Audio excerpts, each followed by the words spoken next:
Assalamualaikum warahmatullahi wabarakatuh. Alhamdulillahirabbil alamin. Shalatu wassalamu ala asrofil anbiya wal mursalin sayyidina wa maulana Muhammadin wa ala alihi wa sahbihi ajmain. Amma ba'd. Bapak-bapak, ibu-ibu dan saudara-saudara sekalian, alhamdulillah kita bisa dipertemukan kembali oleh Allah Subhanahu wa taala dalam keadaan sehat dan afiat. Semoga malam hari ini malam yang penuh berkah. Semoga yang tidak mengantuk mendapatkan berkah yang lebih banyak. Semoga yang melek terus utang-utangnya segera lunas. Kok lebih keras nih? Kelihatan kalau utangnya banyak. Baik, sekarang kita masuk sesi yang ke-12 dengan tema membangun pondasi bisnis yang ke-7. Sesinya ke-12, tetapi untuk materi bangunan pondasi itu yang ke-7. Dan malam hari ini adalah malam yang paling menentukan. Jadi ini malam yang menentukan hidup matinya kita. Bagi yang baru ikut, mohon maaf, akan memasuki satu pengalaman yang tidak terlupakan. Nanti malam selesai kajian, kalau ada yang bisa tidur, menurut saya imannya diragukan. Jadi sebelum Bapak Ibu sekalian itu merasakan kegalauan yang sangat mendalam, marilah kita mulai kajian ini dengan penuh kegalauan.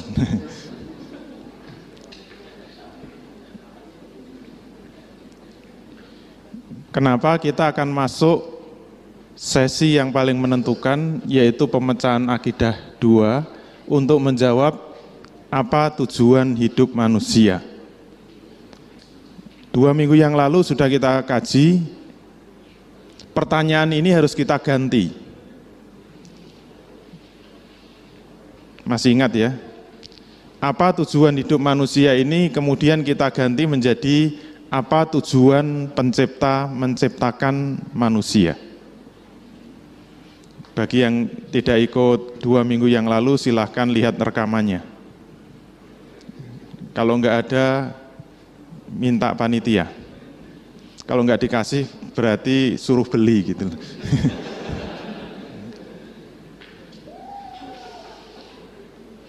Jadi apa tujuan pencipta menciptakan manusia? Untuk mengetahuinya maka kita harus membuka Al-Quran. Sudah siap membuka Al-Quran? Kesepakatan kemarin, apapun yang akan kita buka dari Al-Quran, itulah informasi yang paling benar terhadap tujuan hidup manusia. Berarti harus siap. Apapun yang akan kita buka. Kalau ternyata nanti begitu kita buka, tujuan hidup manusia ternyata harus mati, malam hari ini juga siap? Belum siap? Sudah siap mati apa belum?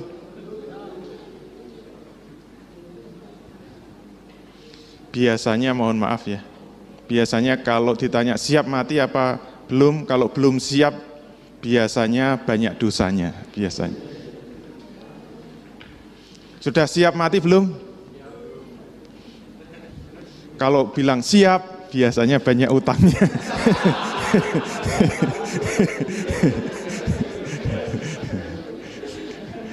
Kayaknya udah pernah kok, masih ketawa ya, berarti masih lucu.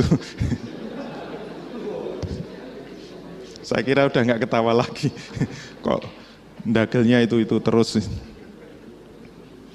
Baik, mari kita buka apa tujuan hidup manusia. Ayat yang menunjukkan itu salah satunya adalah Az-Zariyat 56. Apa tujuan hidup manusia? Dikatakan oleh Allah Subhanahu wa taala, "Wa ma khalaqtul jinna wal insa illa liya'budun." Di situ ada ma yang menunjukkan ma nafi.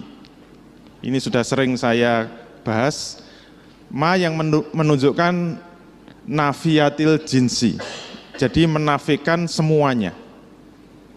Kalau Allah menyatakan wa ma khalaqtu, maka bisa kita artikan saya, yaitu Allah, tidaklah menciptakan.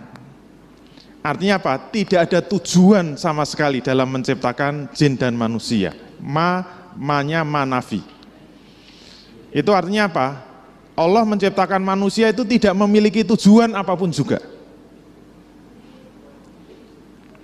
Tidak ada maksud apa-apa, tidak ada tujuan apa-apa dalam menciptakan manusia, kemudian ketemu istisna, illa, kecuali, itu bermakna hasr. Jadi maksudnya apa? Tujuannya hanya satu saja. Seperti la ilaha illallah, la-nya la nafi, maka harus diartikan ilah di seluruh alam semesta itu tidak ada. Tuhan di seluruh alam semesta itu tidak ada. Illa, kecuali Allah, berarti Tuhan hanya Allah. Ini juga demikian. Wa ma khalaqtul jinna wal insa, tidak ada tujuan sama sekali dalam penciptaan jin dan manusia, kecuali, berarti tujuan satu-satunya Allah menciptakan manusia adalah liya'budun, untuk mengabdi kepadaku, untuk menyembah kepadaku, untuk menjadi abdinya Allah Subhanahu wa taala. Terjawab sudah. Dulu saya janjikan harusnya kalau kita itu mencari apa tujuan hidup, mencari apa tujuan hidup, kalau tidak terjawab manusia akan terkungkung kan. Seperti masuk dalam kotak yang gelap, gulita. Maka begitu tahu apa tujuan hidup, itu seperti membuka kotak, melihat dunia terang benderang, dan itulah titik kebangkitan manusia. Ini sudah terjawab. Saya lihat nggak ada yang bangkit, makin perpat-perpat gitu. Sudah siap. Tadi sudah berdoa belum? Bismika Allahumma ahya wa bismika amut. Doa sebelum pengajian.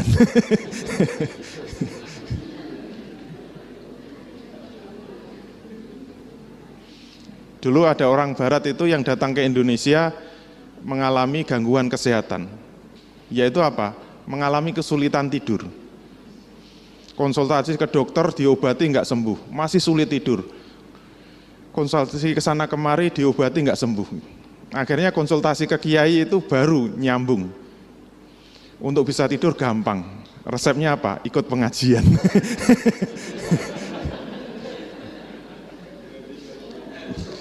Ternyata betul, ketika dia ikut duduk di tengah forum pengajian, lihat kanan kiri, ongap-angap, wah. Akhirnya terhipnotis juga, ker.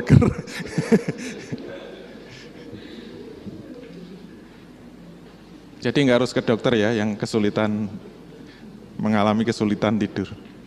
Kita lanjutkan, sampai mana tadi? Jadi seharusnya kalau kita sudah tahu apa tujuan hidup manusia, ini harusnya bangkit. Kok masih duduk semua? Berarti estimasi saya masih kurang. Saya berharap begitu saya buka ayatnya itu langsung wah lompat semua sampai jebol itu. Itu titik bangkit manusia. Nah sekarang pertanyaan berikutnya, bagaimana caranya menjadi Abdullah, menjadi abdinya Allah yang baik dan benar? Jawabnya adalah manusia harus mengamalkan syariat Islam secara kafah. Itu ditunjukkan dalam firman Allah berikutnya, yaitu surah Al-Baqarah 208. Ya ayyuhallazina amanu udkhulu fi silmi kafah wa la tattabi'u khutuwatis syaiton innahu lakum aduwwum mubin. Ada seruan dari Allah, ya ayyuhallazina amanu, wahai orang-orang yang beriman, udkhulu, masuklah kamu sekalian fisilmi kafah, di dalam Islam secara kafah. Kafah itu bahasa Arab. Dijawakan kafah itu menjadi kabeh gitu ya.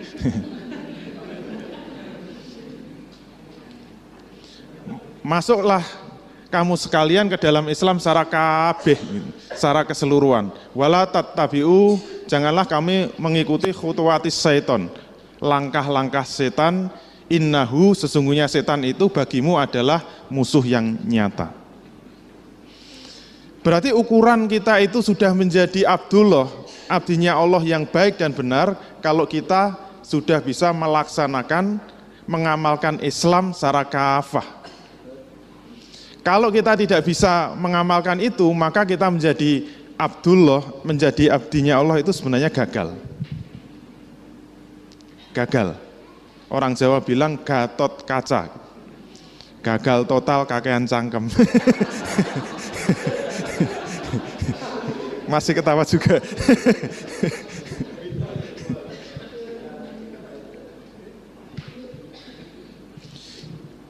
Jadi yang diharapkan oleh Allah begitu ditunjukkan, ini urutannya kan proses pencariannya sangat panjang untuk menemukan apa sesungguhnya tujuan hidup di dunia ini.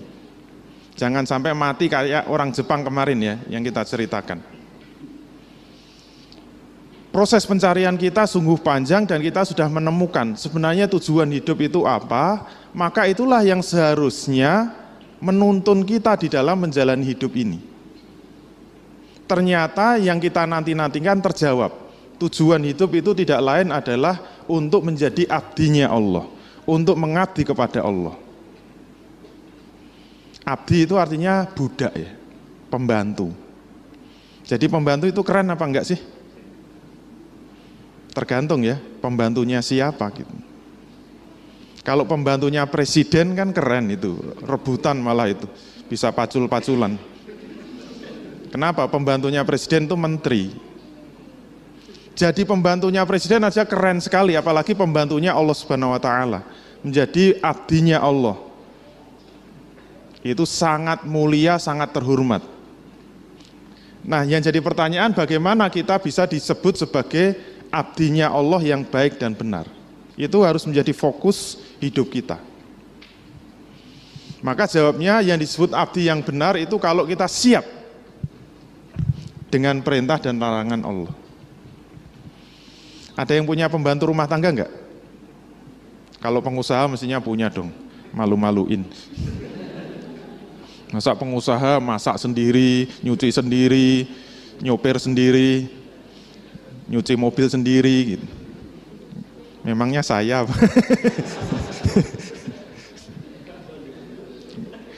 saya memang nggak punya pembantu.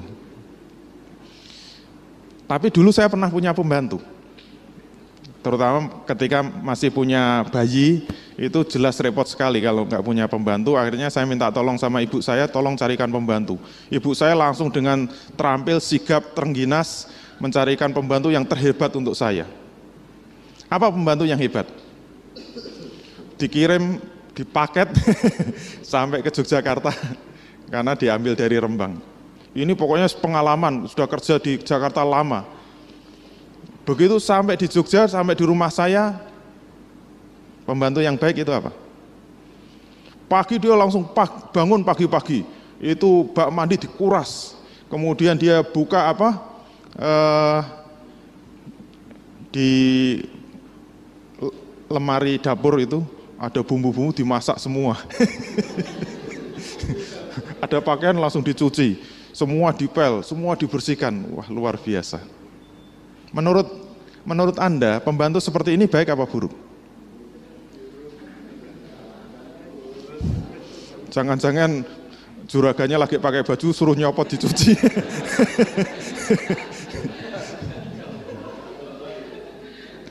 Pembantu seperti ini baik apa buruk? Malah buruk kan? Berarti pembantu yang baik itu yang bagaimana? Pembantu yang baik itu begitu datang ke rumah, apa? Justru diam. Itu pembantu yang baik. Kalau pembantu begitu datang langsung bersih-bersih, langsung nyuci-nyuci, masak-masak, semua dibersihkan. Pertanyaannya, sing ngongkon sopo? Yang nyuruh itu siapa gitu. Jadi pembantu yang baik itu justru datang diam. Diam bukan berarti diam saja, tapi diam dalam arti siap. Pembantu yang baik itu diam siap. Siap apa? Saya jadi pembantu di sini, siap saya disuruh apa? Saya kewajiban saya di sini itu apa saja. Nah, itu pembantu yang baik. Terus saya selama di sini tidak boleh apa saja. Itu kan pembantu yang baik. Kalau pembantu posisi kayak gitu, itu mesti juragannya seneng. Baik, tugas kamu bangun jam 3. Kalau saya lewat jam 3 gimana? Saya potong gajinya 50%. Itu maknanya apa? Wajib. Setelah itu apa? Mengisi bak mandi. Setelah itu apa? Nyuci. Setelah itu masak. Jelas kan? Detail. Terus yang dilarang apa saja di sini? Pertama, nggak boleh masuk kamar juragan, nggak boleh nyenggol juragan, nggak boleh mijeti juragan misalnya. Ada larangan-larangan. Jadi manusia juga begitu. Kalau kita tahu bahwa tujuan hidup itu untuk menjadi abdinya Allah, menjadi pembantunya Allah, berarti manusia yang baik harus siap. Di hadapan Allah harus mengatakan, saya siap ya Allah, siap melaksanakan apapun perintahnya dan siap untuk menjauhi apapun larangannya. Itu syarat pertama kita menjadi pembantu yang baik. Oleh karena itu yang harus kita lihat apa? Cakupan syariat Islam itu apa saja? Kita itu diperintah apa saja oleh Allah Subhanahu wa taala. Nah, kita cukup melihat satu lembar saja sudah selesai. Seluruh cakupan syariat Islam bisa kita lihat. Nanti kalau ada yang kurang silahkan protes. Seluruh Al-Quran dan Sunnah insya Allah sudah tercakup dalam satu lembar ini. Yang pertama, kita sebut dimensi 1, yaitu apa? Aturan-aturan dari Allah yang terkait dengan hubungan manusia dengan Allah secara langsung. Ketika manusia ingin berhubungan dengan Allah secara langsung, itu ternyata diatur oleh Allah, yaitu aqaid dan ibadah. Seperti aturan sholat nggak boleh sembarangan, nyembah nggak boleh. Sembarangan tuh nggak boleh. Gerakannya harus jelas dan sebagainya.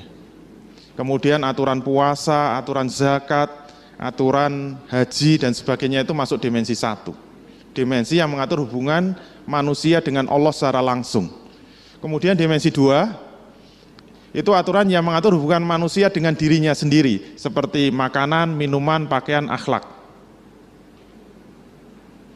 Dimensi 3 itu aturan yang mengatur hubungan manusia dengan manusia lain, seperti sistem pemerintahan Islam, sistem ekonomi Islam, sistem sosial Islam, sistem pidana Islam, politik pendidikan Islam, dan politik luar negeri Islam. Nanti boleh protes kalau ada yang tidak masuk di dalam 3 dimensi cakupan syariat Islam itu. Maka tugas kita sekarang harus mendeteksi, sudah diamalkan seluruhnya apa belum? Kenapa harus diamalkan seluruhnya? Kenapa harus diamalkan secara kabeh? Karena ada peringatan dari Allah Subhanahu wa taala, yaitu surah Al-Baqarah 85. Ada pertanyaan dari Allah, afatu'minuna bi ba'dil kitab wa takfuruna bi ba'd. Sampai sini. Apakah kamu akan beriman kepada sebagian isi kitab dan akan ingkar kepada sebagian isi kitab yang lain? Ini pertanyaan dari Allah ya, bukan dari saya. Apakah kamu akan beriman kepada sebagian isi Al-Quran dan ingkar kepada sebagian isi Al-Quran yang lain? Apakah kamu hanya akan mengamalkan sebagian isi Al-Quran yang enak-enak saja dan akan meninggalkan sebagian isi Quran yang tidak enak? Apakah kamu akan mengamalkan Quran yang ringan-ringan saja dan meninggalkan amalan Quran yang berat-berat? Ini pertanyaan dari Allah. Jadi apakah kamu akan mengamalkan sebagian isi kitab dan akan mengingkari sebagian isi kitab yang lain? Karena ini pertanyaan retoris, berarti ini enggak perlu jawaban. Kenapa? Dijawab sendiri oleh Allah. Jawabannya apa? Fama jazaa'u may yaf'alu dzalika minkum. Nah, ini ada manafi lagi. Berarti kalau kita terjemahkan bagaimana? Fama jazaa'u may yaf'alu dzalika minkum, maka tidaklah dibalas orang-orang yang berbuat di antara kamu sekalian. Berarti apa? Kalau umat Islam itu setengah-setengah di dalam menjalankan Quran, jangan khawatir, tidak ada balasan sama sekali dari Allah. Jadi kalau umat Islam itu setengah-setengah dalam menjalankan Quran, tidak ada balasan sama sekali dari Allah. Fama jaza umayyaf aluzalika minkum, tidaklah akan dibalas orang-orang yang berbuat seperti itu di antara kamu, illa, kecuali, berarti balasannya hanya satu. Jadi nggak usah khawatir ya. Kalau kita setengah-setengah dalam menjalankan Quran itu tidak dibalas sama sekali oleh Allah. Tidak ada balasan sama sekali oleh Allah. Kecuali balasannya apa? Satu saja. Illa khisyun fil hayatid dunya. Kecuali hanya satu, yaitu apa? Nista kehidupannya di dunia. Jadi kalau enggak nista itu ayatnya salah. Jadi kalau umat Islam setengah-setengah di dalam menjalankan Quran, hidup di dunia itu dijamin nista. Nista itu boleh diartikan umat Islam itu akan tertindas, itu nista. Umat Islam akan terjajah, itu nista. Umat Islam akan terinjak-injak, itu nista. Umat Islam akan miskin, itu nista. Umat Islam akan melarat, itu nista.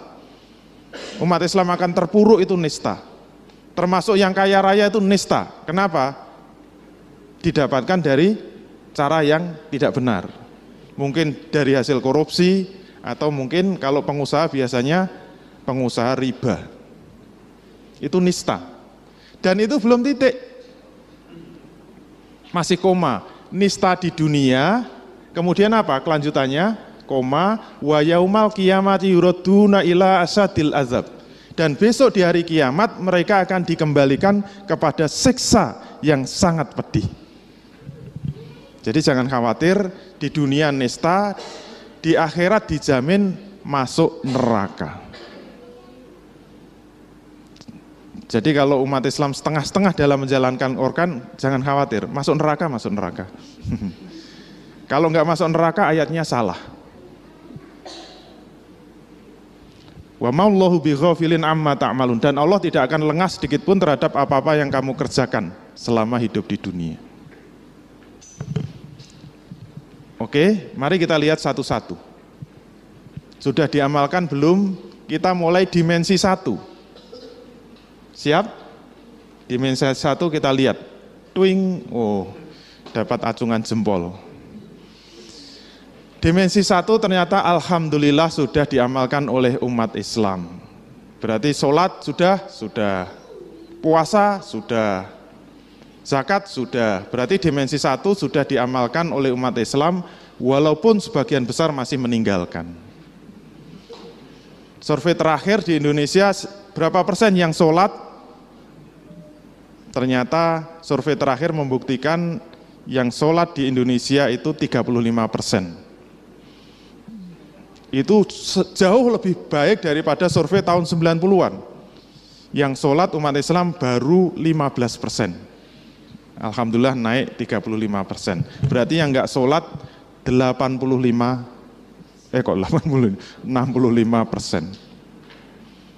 Tapi sudah diamalkan kan? Dimensi 2 kita lihat. Twing. Oh, ternyata dijempoli juga. Sudah diamalkan umat Islam. Pakaian sudah nutup aurat, ini sudah nutup aurat semua. Ibu-ibunya sudah nutup aurat semua. Berarti sudah diamalkan.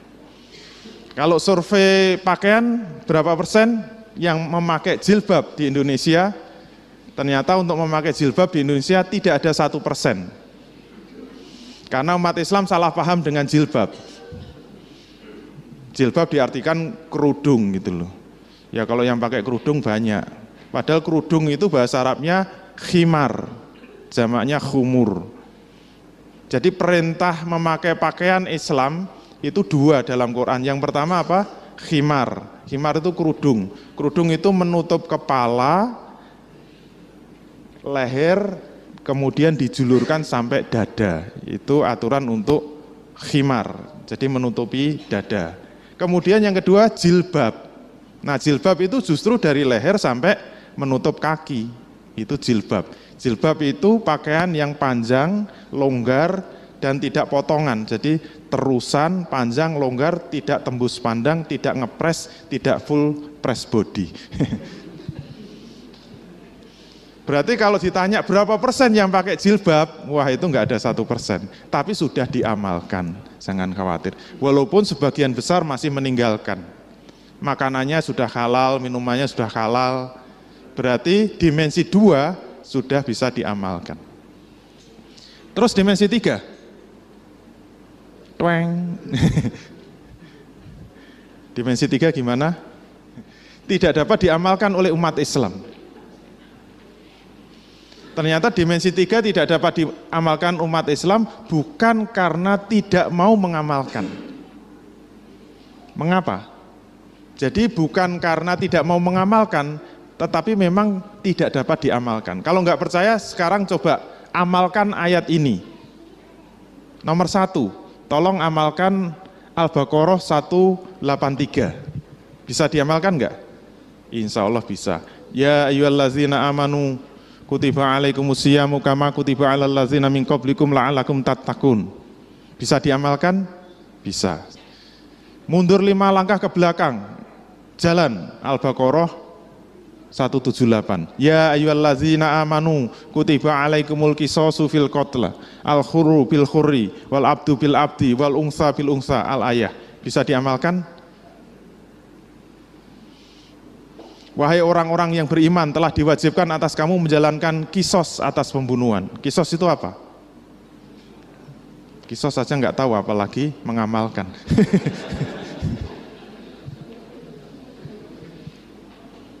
Pertanyaannya, kenapa Al-Baqarah 183 ini bisa diamalkan? Ya ayyuhallazina amanu kutiba alaikumusyiyamu kama kutiba alal ladzina min qablikum la'allakum tattaqun. Ini ayat ini laris betul kalau masuk bulan Ramadan. Tanggal 1 Ramadan sampai 29 Ramadan dibaca terus. Anak kecil-kecil aja hafal. Apalagi ustadznya kenceng gitu. Saya pernah di kampung saya itu. Ustadznya tuh gualak ya. Ya ayyuhallazina amanu. Mohon maaf Bapak Ibu sekalian, ada seruan dari Allah Subhanahu wa taala, tapi khusus yang beriman saja. Tolong yang enggak beriman keluar dari masjid. Saking galaknya. Kenapa khusus yang beriman saja? Karena ada perintah yang sangat berat. Perintahnya apa? Kutiba alaikumusiyam. Ibu-ibu apa? Kutiba alaikumusiyam. Apa artinya, Bu? Kutiba itu artinya wajib. Kita diwajibkan untuk berpuasa. Bapak-bapak, apa artinya wajib? Wajib itu harus dilaksanakan. Kalau nggak dilaksanakan gimana ibu-ibu? Dimasukkan ke dalam neraka, dibakar dalam api yang menyala-nyala. Kalau kita lihat ibu-ibu pada ketakutan kan. Ya Allah, besok saya puasa, ya Allah, bener, saya nggak mau masuk neraka gitu. Kenapa takut? Kena kutiba. Karena wajib. Al-Baqarah 183. Terus sekarang yang 178 ada yang berani? Ya ayyuhallazina amanu. Mohon maaf, ada seruan dari Allah Subhanahu wa taala, tapi khusus yang beriman saja. Tolong yang enggak beriman keluar dulu. Kenapa? Kita akan dapat perintah yang sangat berat. Apa? Kutiba alaikumul qisas. Bil qatl. Kok pelan kenapa? Takut. Ada yang pernah nyinggung itu? Kasihan ini ayat nggak ada yang nyinggung, mestinya tersinggung. Nggak laku itu. Padahal itu suratnya sama, di dalam surat Al-Baqarah ayatnya pun dekat, seruannya sama, redaksinya sama. Dan penutupnya juga sama. Coba kalau puasa kan kutiba alal ladzina min qablikum la'allakum tattaqun. Sebagaimana yang telah diwajibkan sebelum kamu agar kamu menjadi orang yang bertakwa. Kalau kita teruskan Al-Baqarah 178 masuk 179, penutupnya sama. Walakum fil qisasi hayatun ya ulil albab la'allakum tattaqun. Dan bagimu sekalian di dalam kisos itu ada kehidupan. Wahai orang-orang yang mikir, orang-orang yang menggunakan akal, la'allakum tattaqun, agar kamu sekalian menjadi orang yang bertakwa. Sama. Makanya ulama menerjemahkan takwa itu apa? Kalau dalam khutbah Jumat itu salah satu rukun yang wajib disampaikan dalam wasiat khutbah. Ittaqullah Bertakwalah kamu kepada Allah. Ittaqullaha haqqa tuqatih. Bertakwalah kamu dengan sebenar-benarnya takwa, sesempurna-sempurnanya takwa. Apa artinya takwa? Siap melaksanakan semua perintah Allah dan siap menjauhi semua larangan Allah. Bisa? Yang atas sih bisa, yang bawah kasihan ini, yang bawah. Kenapa pertanyaannya sekarang? Yang bawah nggak bisa dilaksanakan. Jawabnya karena pengamalan dimensi 3 memerlukan sebuah negara. Dari mana taunya? Karena ada perintah dari Allah surat An-Nisa 59. Ya ayyuhallazina amanu atiullaha wa atiur rasula wa ulil amri minkum. Wahai orang-orang yang beriman, taatlah Allah, taatlah kepada Allah dan taatlah kepada Rasul dan ulil amri di antara kamu. Ulil amri itu apa? Penguasa, pemimpin. Kalau kita disuruh taat kepada Allah, berarti Allahnya ada enggak? Ada. Kalau kita disuruh taat kepada Rasul, berarti Rasulnya ada. Kalau kita disuruh taat kepada ulil amri, berarti ulil amrinya tidak ada. Berarti ulil amrinya harus ada. Ayat yang kedua, yaitu Al-Maidah 48. Fahkum bainahum bima anzalallah wala tattabi ahwa'ahum amma ja'aka minal haq. Itu ada perintah kepada Rasul selaku kepala negara, fahkum bainahum, maka putuskanlah perkara bainahum di antara mereka. Di antara mereka itu maknanya apa? Perkara antara manusia yang satu dengan manusia yang lain. Itu berarti dimensi 3 kan? Berarti Islam itu juga mengatur dimensi 3, yaitu aturan manusia dengan manusia lain. Kalau ada masalah, ada perkara, maka putuskanlah menurut apa yang diturunkan oleh Allah. Wala tattabi ahwa'ahum, janganlah mengikuti hawa nafsu mereka. Mereka ini siapa? Anggota DPR. Kenapa diterjemahkan anggota DPR? Karena mereka membuat aturan mengikuti hawa nafsu dan tidak mau tunduk kepada apa yang diturunkan Allah. Lawan dari tunduk kepada aturan yang diturunkan oleh Allah itu berarti mengikuti hawa nafsu. Karena disebut hum itu berarti jamak. Hawa nafsu bareng-bareng, yaitu apa? Anggota parlemen. Amma ja'aka minal haq, sehingga memalingkan kamu dari kebenaran yang sudah diturunkan oleh Allah kepadamu. Pertanyaan terakhir. Kenapa saya sebut terakhir? Supaya biar gitu kan. Kalau menyebut terakhir langsung padang. Itu rahasianya kalau kuliah mahasiswa sudah pada ngantuk. Yang terakhir masih biar gitu loh. Apalagi kalau materinya cukup sekian, wah langsung alhamdulillah gitu. Langsung bangun semua, kita lanjutkan. Langsung perpet. Yang terakhir, yang menjadi pertanyaan, bagaimana kalau negaranya tidak mau mengamalkan? Jawabnya apa?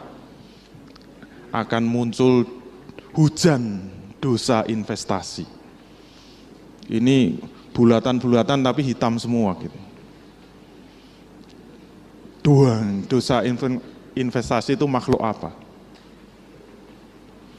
Kalau negaranya tidak mau mengamalkan, akan muncul dosa investasi. Ini dosa yang nggak pernah kita bahas, kecuali dari buku saya, Dosa Investasi. Dosa investasi itu apa? Sederhana saja, kita ambil contoh. Mas Anwar mana?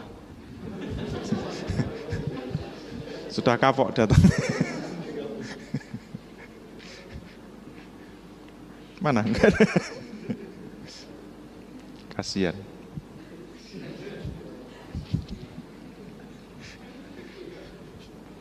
Yang depan aja ya. Mas siapa mas? Yang merah sih. Mas Rio. Untuk contoh ya enggak apa-apa. Menggantikan makomnya Mas Anwar. Yang sudah kapok. Dari mana Mas Rio? Oh Magelang. Sekarang di Jogja kuliah. Kuliah di mana? Oh, Stephen. Untuk contoh ya Mas Rio. Sudah pernah ikut materi? Oh, baru kali ini.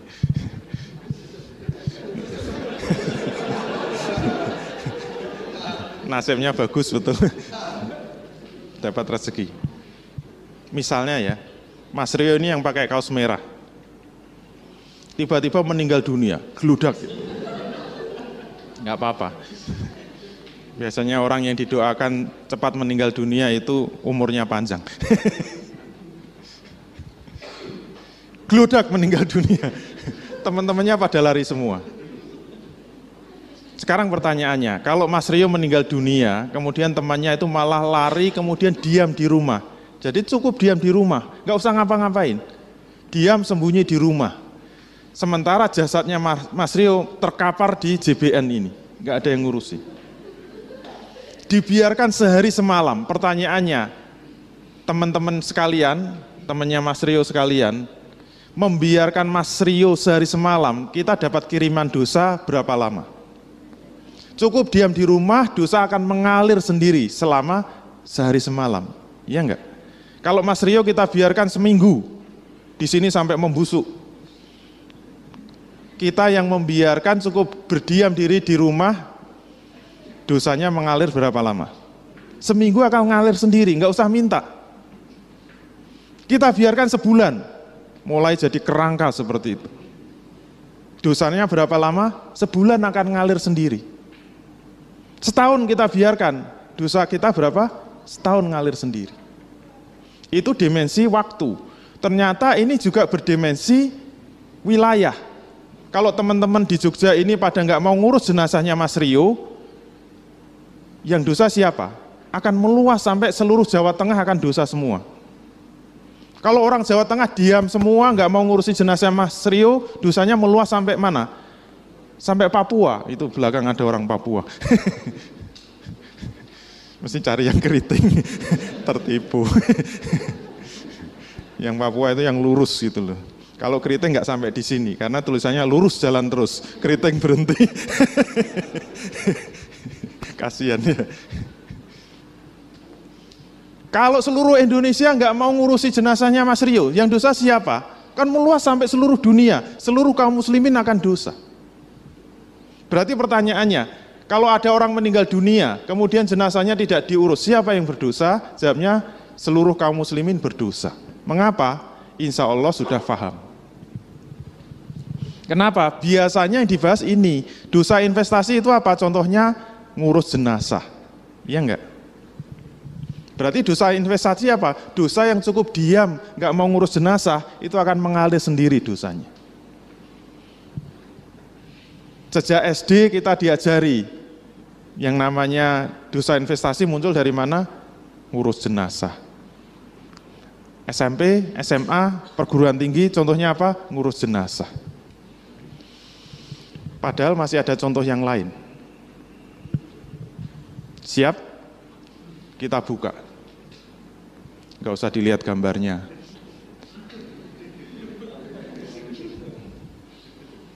Seneng banget lihat gambarnya. Kalau ada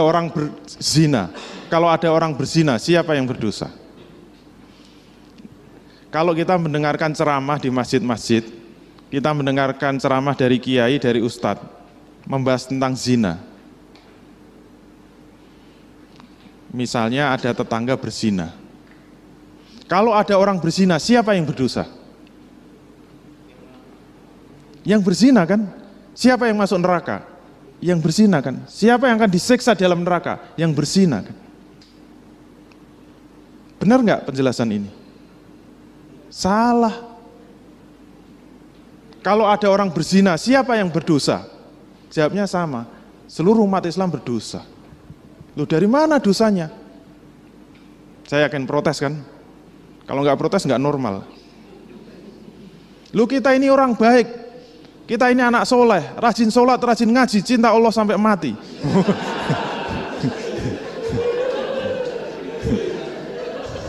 Lulusan TPA dilawan. Kita itu nggak pernah berbuat maksiat, boro-boro berzina, ngintip aja enggak kok. Ikut-ikutan dosa, dosanya dari mana? Dari mana dosanya? Silakan baca An-Nur ayat 2. Ternyata kiai kita kurang nambahi dengan An-Nur ayat 2. Kalau kita mau baca An-Nur ayat 2, silahkan pelan-pelan. Az-zaniyatu waz-zani fajlidu kulla wahidin minhuma mi'ata jaldah. Ini kalau kita terjemahkan bebaskan, kalau ada perempuan yang berzina dan laki-laki yang berzina, kalau ada ya, kalau nggak ada ya sudahlah, jangan ribut. Misalnya kalau ada, perintahnya apa? Di situ disebut fajlidu, itu ada wawu alif sukun. Fajlidu, kalau kita belajar bahasa Arab, itu perintahnya kepada orang kedua jamak. Maka cambuklah wahai kaum muslimin sekalian. Berarti yang disuruh siapa? Seluruh kaum muslimin. Kulla wahidin minhuma mi'ata jaldah. Masing-masing dari keduanya dengan 100 kali cambukan. Sekarang pertanyaannya, kalau kita diam, kita cuek, kita nggak ngurusi, yang zina ya zina sendiri sana, bukan urusan saya pokoknya anak soleh, rajin sholat, rajin ngaji, cinta Allah sampai mati. Islam, yes. Guru TPA.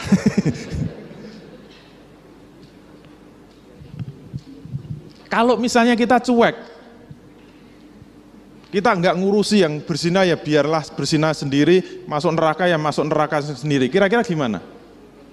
Kalau kita diam, kalau kita cuek, silakan baca kelanjutannya. Wala ta'khudhukum bihima ra'fatun fi dinillahi in kuntum tu'minuna billahi wal yaumil akhir. Janganlah rasa belas kasihan kepada keduanya itu menghalangi kamu untuk menjalankan agama Allah. In kuntum tu'minuna billahi wal yaumil akhir. Jika kamu masih punya iman kepada Allah dan hari akhir. Mohon maaf ya, ini khusus yang beriman saja. Jika masih punya iman. Ini masih punya iman enggak? Enggak punya ya enggak apa-apa. Masih punya iman enggak? Kalau masih punya iman kepada Allah dan hari akhir, kata Allah apa? Janganlah belas kasihan kepada keduanya itu menghalangi kamu untuk menjalankan agama Allah. Kalau dibalik, kalau kamu merasa belas kasihan, merasa enggan, sehingga tidak mau menjalankan agama Allah, itu kan sama seperti kamu sudah tidak punya iman kepada Allah dan hari akhir. Artinya apa? Ancamannya itu kehilangan iman, ancamannya itu bisa jatuh kafir. Itu maknanya jazm. Berarti apa? Fajlidu itu harus dilakukan, jatuhnya apa? Wajib. Berarti cukup kita diam saja kalau terjadi perzinaan ya akan dikirimi dosa-dosa investasi. Tinggal ngitung aja, di Indonesia sehari berapa terjadi perzinaan? Ada datanya? Saya ngitung ya sopo. Kalau pemerkosaan itu ada, karena biasanya lapor kan. Menurut kepolisian, pemerkosaan di Indonesia berapa? Setiap 4 jam sekali. Berarti sehari ada orang diperkosa itu 6. Itu yang diperkosa, atau sing suka sama suka itu berapa detik sekali gitu. Dan itu baru Indonesia ya. Ini ayatnya nggak ada batasan Indonesia, ini untuk seluruh dunia. Dan tidak ada beda itu Islam dan kafir, nggak ada beda. Masih kuat, baru perzinaan, tambahi lagi. Sama seperti tadi. Kalau ada orang membunuh, siapa yang berdosa? Biasanya yang dikuyo-kuyo itu bahasa Papuanya apa? Biasanya orang yang kita sudutkan, orang yang kita diskreditkan itu adalah yang membunuh kan. Kalau ada orang membunuh, siapa yang berdosa? Jawabnya apa? Yang membunuh. Siapa yang masuk neraka? Yang membunuh. Siapa yang akan disiksa? Yang membunuh. Kita yang enggak membunuh, dosa enggak? Siapa bilang enggak dosa? Jawabnya apa? Kalau ada orang membunuh, siapa yang berdosa? Seluruh umat Islam berdosa. Mengapa? Silakan buka Al-Baqarah 178 tadi. Perintahnya apa? Ya ayyuhallazina amanu. Mohon maaf, ini hanya yang beriman saja. Wahai orang-orang yang beriman, Perintahnya apa? Kutiba alaikumul qisasu fil qatl. Telah diwajibkan atas kamu sekalian menjalankan kisos atas pembunuhan. Berarti kalau nggak mau apa? Kena kutiba kan? Masih ada lagi? Masih, jangan khawatir. Sak buku itu ada semua. Ini contoh yang ringan-ringan saja gitu. Kalau ada yang mencuri, siapa yang berdosa?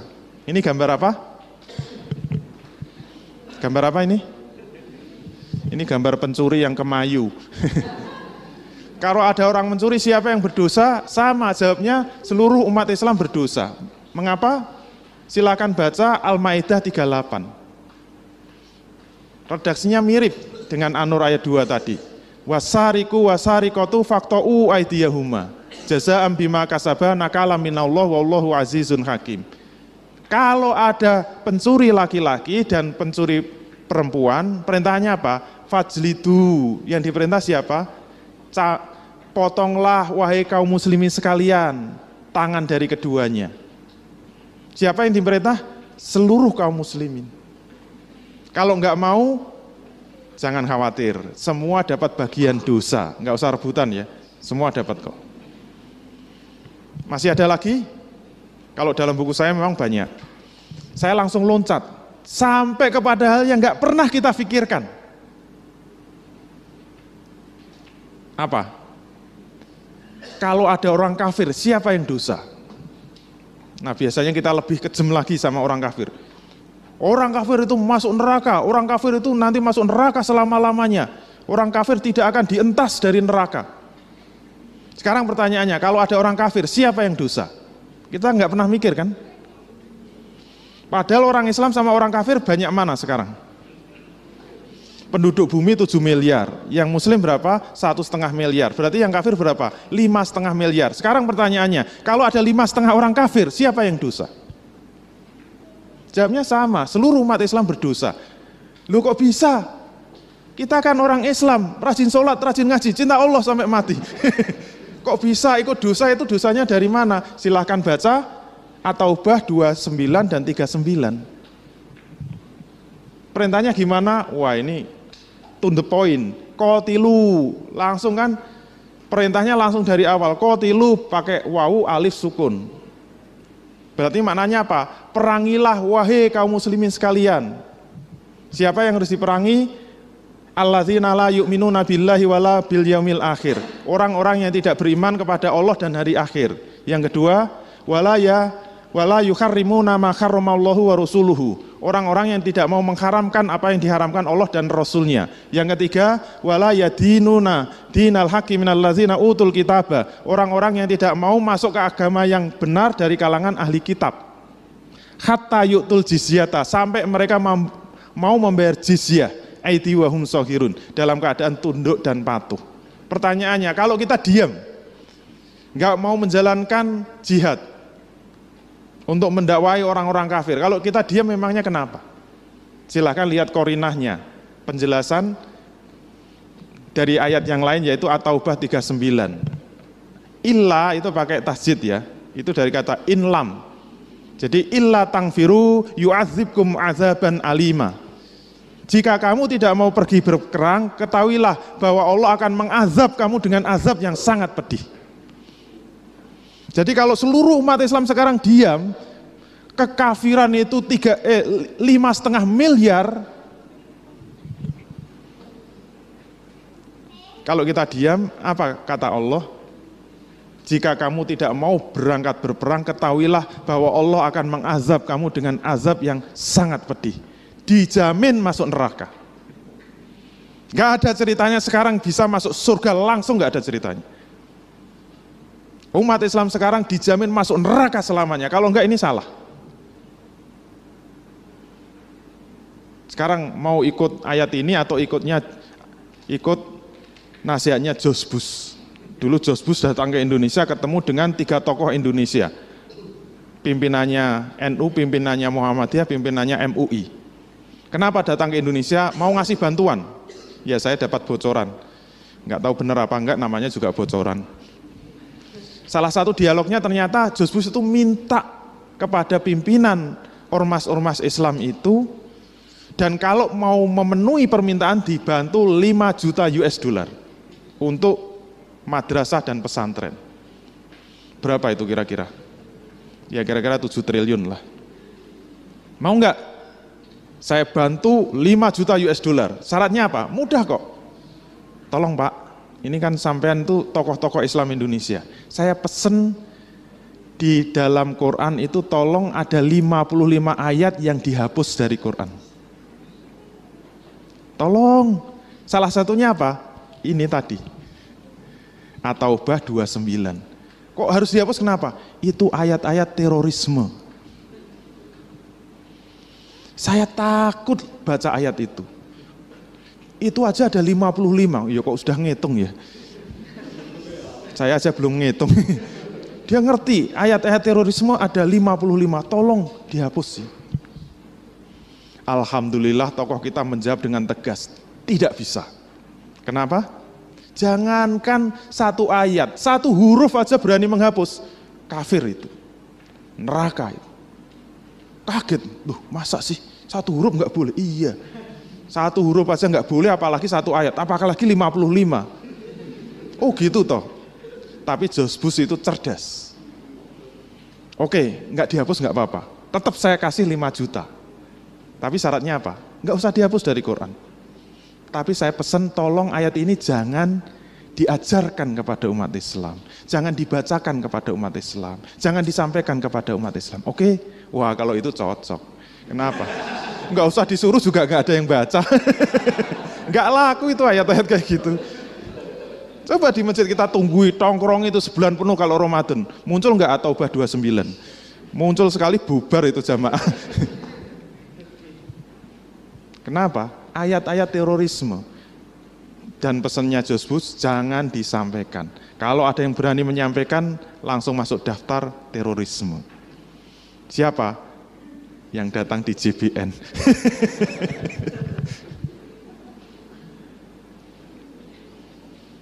Sehingga berikutnya apa? Kalau umat Islam di dunia ini tidak diatur dengan hukum Islam, siapa yang berdosa? Jawabnya sama, seluruh umat Islam berdosa. Mengapa? Silahkan baca Al-Ma'idah 48-44. Fahkum bainahum bima anzalallah wala tattabi ahwa'ahum amma ja'aka minal haq. Korinahnya bagaimana? Wa man lam yahkum bima anzalallah faulaika humul kafirun. Ini tegas sekali. Siapa saja yang tidak mau memutuskan perkara menurut apa yang diturunkan oleh Allah, mereka itu adalah orang-orang yang kafir. Kesimpulannya apa? Silahkan lihat jam dinding ini. Dia muter terus, pelotot aja muter terus, biarin. Nanti kan capek sendiri. Maksudnya apa? Waktu itu akan terus berjalan. Hitunglah dosa investasi kita. Tidak hanya di Indonesia, seluruh dunia, setiap hari, setiap bulan, setiap tahun, berapa terjadi kasus pembunuhan. Tidak hanya Indonesia, seluruh dunia. Berapa terjadi kasus pemerkosaan dan perzinaan. Berapa terjadi kasus pencurian. Berapa terjadi kasus pemurtatan. Berapa terjadi kasus pembantaian umat Islam. Berapa di atas muka bumi ini yang sudah diatur dengan Islam. Diamnya kita nggak usah kemana-mana lah. Mengalir sendiri dosa-dosa investasi. Terus yang dimaksud dosa investasi itu apa? Ternyata, nah kalau menurut ilmu retorika jangan ditunjukkan dulu. Bikin penasaran dulu. Kalau peserta sudah mati penasaran, ya kita selesaikan acaranya. Ternyata dosa investasi itu adalah dosa yang berasal dari fardu kifayah yang tidak diamalkan. Padahal fardu kifayah itu meliputi 90% syariat Islam. Dan fardu ain itu hanya 10%-nya. Hitungan saya ini banyak menuai protes. Kok bisa mengatakan fardu kifayah 90%? Ngitungnya dari mana? Dari saya sendiri. Gitu. Buktinya mana? Buktikan sendiri. Maksud saya apa? Kalau kita lihat di 3 dimensi tadi, dimensi 1 ibadah, dimensi 2 akhlak, dimensi 3 muamalah, antara ibadah ditambah akhlak dibanding dengan muamalah, sebenarnya muamalah itu jauh lebih banyak. Dan sejak kita ketemu dalam forum IBC ini, kita sudah mulai merasakan. Semakin kita tahu ilmu bisnis Islam, semakin kita mendalami ilmu bisnis Islam, semakin kerasa kita nggak bisa hidup di alam Indonesia ini. Itu menunjukkan apa? Muamalah itu jauh lebih banyak dan itu sekarang tidak diamalkan. Padahal itu meliputi 90% dari syariat Islam. Kalau salah silahkan dikoreksi. Fardu ain itu hanya 10%-nya. Jadi kalau kita rajin ibadah, bahkan tambah sholat-sholat nafilah, kita mungkin sholat malam, kita mungkin rajin sedekah, sering umroh, dibanding dengan dosa investasi kita, jomplang, plang. Kalau ada yang berani yakin, insya Allah saya mati besok langsung masuk surga. Surgane sopo. Sementara banyak kewajiban yang mungkin sampai 90% itu terlantar. Sekarang yang jadi pertanyaan, terus fardu kifayah itu bisa dihapuskan enggak? Kalau enggak bisa dihapuskan itu ngalamat kita masuk neraka semua. Bisa dihapuskan enggak? Jawabnya apa? Tidak bisa. Loh dari mana taunya? Tanya Mas Rio, jangan hidup lagi. Misalnya Mas Rio meninggal dunia, pinjam lagi ya Mas Rio, gludak meninggal dunia. Terus apa yang kita lakukan? Kita ramai-ramai yasinan, kita baca yasin, terus kondangan, ngasih sedekah, ngasih makan fakir miskin, anak-anak terlantar, kita undang makan-makan. Tapi jenazahnya Mas Rio kita biarkan terus. Bahkan kita istighfar terus, bertobat, ya Allah ampuni saya, ya Allah ampuni saya. Diampuni? Padahal jenazahnya Mas Rio di samping kita. Kita terlantarkan, sementara kita bertobat terus. Kira-kira tobatnya diterima? Tidak bisa. Jadi fardu kifayah itu hanya gugur kalau sudah diamalkan. Selama Mas Rio masih duduk di sini, kita dosa semua. Jadi Mas Rio harus kita kubur bareng-bareng. Mohon maaf ya. Insya Allah minggu depan kapok. Korbannya Mas Anwar. Semoga nonton apa rekamannya. Kesimpulannya apa? Fardu kifayah tidak bisa digugurkan kecuali sudah diamalkan. Walaupun kita taubati terus nggak diterima itu. Kenapa? Ya kewajibannya di depan kok dibiarkan. Terus kita tawar lagi. Gimana kalau diamalkan oleh individu atau kelompok, terutama yang dimensi 3 ya. Bukan ngurus jenazah itu dimensi 1. Bisa enggak? Misalnya punya tetangga berzina, tertangkap basah. Kok bisa? Mungkin zinanya di kolam renang. Tertangkap basah. Kemudian kita gelandang rame-rame. Kita laporkan pada ketua RT. Pak RT, ini ada yang berzina, tolong dihukum cambuk 100 kali. Siap. Saya umumkan besok setelah sholat Jumat di masjid kita cambuk bareng-bareng. Bisa enggak? Mungkin atas nama ketua takmir. Wah. Pengumuman setelah sholat Jumat akan dilaksanakan hukuman cambuk oleh ketua takmir Masjid Baitur Rahman misalnya. Gimana? Boleh apa enggak? Jawabnya apa? Tidak bisa. Lu katanya suruh mengamalkan, diamalkan kok malah nggak boleh. Kenapa? Tidak bisa. Masa nggak boleh diamalkan? Tidak bisa. Kenapa nggak bisa? Karena nggak ada yang namanya hukuman cambuk swasta, itu nggak ada. Hubungan cambuk itu harus negeri. Jadi tidak bisa diamalkan karena kalau diamalkan hukumnya haram. Jadi hanya negara yang wajib melaksanakan. Jadi tidak kita amalkan, kita dosa, diamalkan juga dosa. Namanya apa? MKMK, maju kena, mundur kena.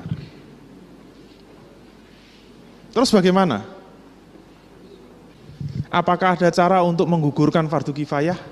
Ada enggak? Jawabnya apa? Tidak ada. Mohon maaf. Menggugurkan fardu kifayah hanya satu, yaitu diamalkan.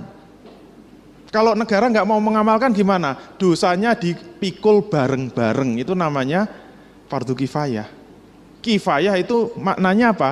Dipikul bareng-bareng, dijunjung bareng-bareng, disangga bareng-bareng, itu namanya kifayah.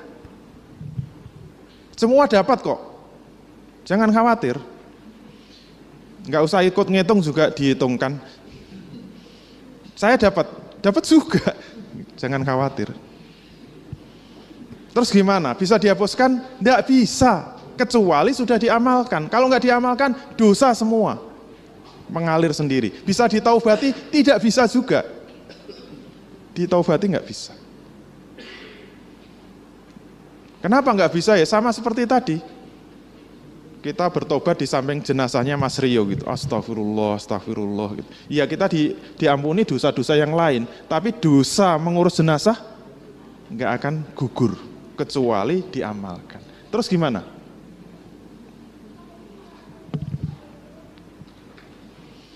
Bisa dihapuskan? Tidak bisa. Berarti kita hidup di zaman, di era di mana umat Islam akan masuk neraka bareng-bareng. Absennya sudah belum? Itu daftarnya.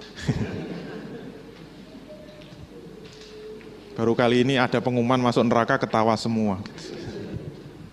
Karena dalam Quran memang kadang-kadang bahasanya itu bahasa retorika. Fabashirhum bi'azabin alim. Berilah kabar gembira dengan siksa yang sangat pedih. Itu untuk ayat yang suka nyimpen duit itu.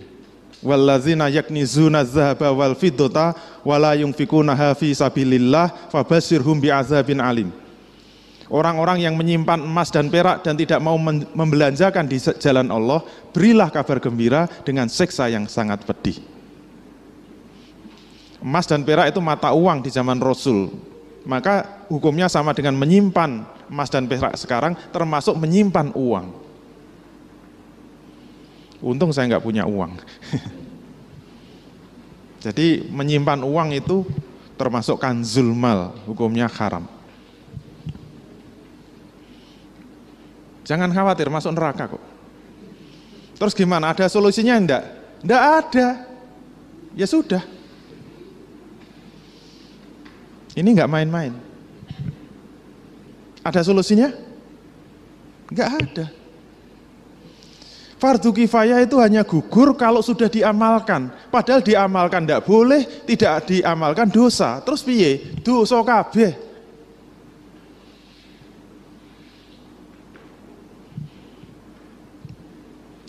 Ada jalan keluar? Tidak ada. Terus gimana? Cukup sekian. Tapi jangan khawatir. Tetap masih ada satu celah walaupun kecil. Nggak tahu kalau yang dari Papua bisa nerobos enggak. Karena yang dari Papua gede. Jadi tetap masih ada jalan kecil walaupun sangat kecil kalau saya boleh bilang. Tapi ibarat tembok yang sangat besar, tembok yang sangat kuat, tetap masih ada celahnya kecil. Nah itu satu-satunya harapan. Pengen? Ternyata satu celah kecil itu hanya satu saja solusinya. Apa? Khusus bagi mereka yang mau beli buku saya. Itu loh caranya jualan tuh gitu. Ini kan Islamic Business Coaching. Jangan lupa dong. Nah kalau di luar sana ada jualan buku dosa investasi, gutu. Saya pernah ngisi di Kalimantan tuh yang hadir 500. Saya udah dipesani panitia, tolong bawa buku yang banyak. Ya sebanyak-banyaknya bawa di pesawat kan 100 saja udah ngelewati timbangan kan. Saya bawa 100 itu. Suruh bedah buku dosa investasi. Itu semua itu tegang itu. Selesai saya sampaikan, silahkan beli buku saya, langsung rebutan itu. Orang 500 memperebutkan 100 buku. Wah, terjadi adegan yang sangat mengerikan. Hampir saja terjadi saling bunuh, hanya untuk memperebutkan buku saya. Itu bakul jamu. Solusinya apa? Ternyata kita harus cermat. Menggugurkan fardu kifayah itu berbeda dengan menggugurkan dosa kifayah. Artinya apa? Fardu kifayah itu tidak bisa digugurkan kecuali harus diamalkan. Tetapi kalau dosa kifayah bisa digugurkan walaupun belum diamalkan. Kenapa saya katakan celah kecil? Karena sandarannya cuma satu hadis. Kalau bapak-bapak, ibu-ibu nggak percaya sama hadis ini, wassalam. Sudah nggak ada celah lagi. Berarti menutup lubang kubur sendiri. Terus dikubur nih ngendi coba. Walaupun redaksinya ada beberapa, kalau dalam buku saya ada 3 matan. Ini salah satunya, rufi'aan umati alal khoto'i wa nisyani wa mastukrihu alaih. Akan diangkat pena malaikat, maksudnya tidak dicatat atas umatku terhadap 3 jenis dosa. Yang pertama apa? Al-khoto', yaitu tidak sengaja. Misalnya saya lama nggak ketemu Mas Rio, iya Mas kabari saya cablek, plek, langsung meninggal dunia. Itu namanya tidak sengaja ya. Nggak dihitung dosa. Ini hebat ini, hidup mati hidup. Yang kedua nisyan. Nisyan itu apa? Lupa. Misalnya puasa, lapar, makan 1 piring, masih lupa 2 piring, masih lupa 3. 3 piring baru ingat. Itu tidak membatalkan puasa dan tidak dosa. Malaikat nggak mau mencatat sebagai dosa. Yang ketiga apa? Wa mastukrihu alaih. Keterpaksaan atas mereka. Maksudnya apa? Sudah berusaha mati-matian untuk melaksanakan kewajiban itu, tetapi belum tertunaikan karena apa? Terpaksa. Misalnya kembali Mas Rio ya, meninggal lagi ya Mas, gludak itu. Terus teman-temannya keluar semua. Saya jamaah, nggak peduli semua gitu. Kok lari semua? Akhirnya saya ikut lari keluar. Begitu sampai jalan raya saya baru ingat, loh ini kan kewajiban. Masa saya ikut lari? Akhirnya saya balik kanan, masuk lagi, naik ke lantai 2 karena tergesa-gesa tersandung. 2 gludak meninggal juga. Saya satu-satunya yang tidak dosa. Walaupun jenazah sama-sama diterlantarkan. Mohon maaf, semua jamaah dosa. Yang tidak cuma saya. Gitu. Karena satu-satunya yang mau balik kanan gitu. Walaupun kemudian terpaksa meninggal dunia. Itu malaikat nggak mau mencatat. Kesimpulannya apa? Dosa kifayah hanya dituliskan kepada umat Islam yang diam. Pengen lihat catatannya malaikat? Nah itu. Kenapa jelek? Karena saking banyak dosanya. Yang tidak mau berusaha. Berarti apa? Berarti wajib ada amalan dakwah yang sungguh-sungguh sehingga masuk kategori terpaksa. Nah, amalan dakwah yang masuk kategori terpaksa itu seperti apa? Itu saya tulis dalam 1 bab sendiri. Amalan dakwah yang masuk kategori terpaksa itu syaratnya 4. Amalannya wajib berhubungan langsung dengan fardu kifayahnya. Berarti apa? Pernahkah kita menyampaikan Al-Baqarah 183? Sering kan? Ya ayyuhallazina amanu kutiba alaikumusiyam. Itu fardu ain. Sekarang pertanyaannya, siapa yang berani menyampaikan fardu kifayah? Nanti sekali-kali kalau dikasih kesempatan kultum sebelum terawih cuma 15 menit, cukup baca Al-Baqarah 178. Ya ayyuhallazina amanu kutiba alaikumul qisasu fil qatla. Wassalam. Yang penting udah pernah menyampaikan. Itu syarat pertama, harus berani menyampaikan yang fardu kifayah. Kalau kita sudah berani kemana-mana menyampaikan fardu kifayah sudah cukup?